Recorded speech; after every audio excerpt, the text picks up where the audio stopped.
Hello, magandang umaga po sa inyo. Ngayon po narito po kami, pinuntahan po namin ang lokal ng Pasong Kawayan para kuhanin po yung araw at oras po ng kanilang pagsamba. Narito na po kami, kasama ko po yung aking dalawang pamangkin. Ito po, papasok na po kami sa lokal ng Pasong Kawayan.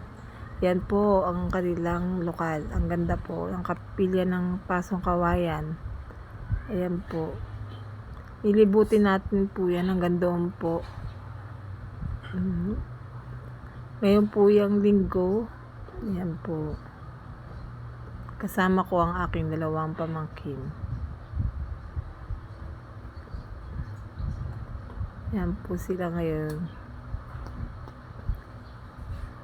Pagkatapos po namin kuhanin ang araw at oras sa kanilang pagsamba, narito po ang kanilang mga araw at oras po ng pagsamba.